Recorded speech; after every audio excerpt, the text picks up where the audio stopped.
La première étape fortement recommandée pour la construction de votre maison, c'est l'évaluation du terrain. Il ne suffit pas d'avoir un terrain plat pour que le sous-sol soit de bonne qualité. Pour cela, un technicien effectue une étude de sol pour déterminer sa composition et établir quel type de fondation sera nécessaire. L'étude de sol se réalise en sondant le sol en plusieurs points du terrain pour connaître la nature du sol et prévenir l'éventuelle présence d'anomalies dans le terrain. Les données du technicien sont analysées par un géotechnicien.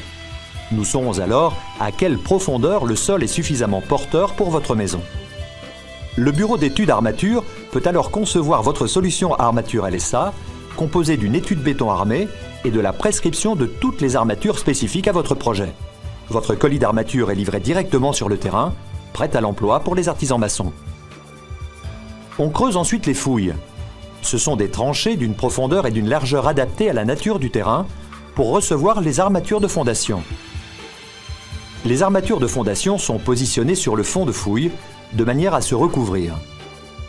La dimension de ces armatures de fondation, qui sont définies par les charges de votre maison et la nature du sol, assure la stabilité et la pérennité de votre construction.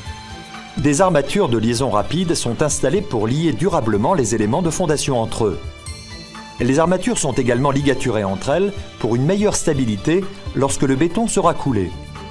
Une attente verticale est enfin disposée à l'aplomb des futurs chaînages et poteaux.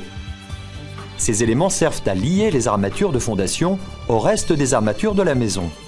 L'objectif est que le réseau d'armatures soit suffisamment résistant pour s'opposer au mouvement du sol et maintenir l'ouvrage dans son ensemble. Du béton est coulé pour enrober toutes les armatures de fondation en ne laissant exploitables que les armatures d'attente. Des rangées de parpaings sont montées et des chaînages verticaux sont coulés. Arrivé à cette étape, le plancher est posé et les chaînages périphériques sont mis en place. Ils sont, comme pour la fondation, liés entre eux avec des armatures de liaison pour solidariser chaque armature.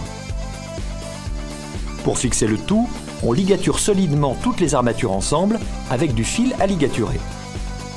Les dernières armatures sont installées, à savoir le treillis soudé et les chapeaux de plancher. Puis le béton du plancher est coulé sur toute sa surface en une seule fois.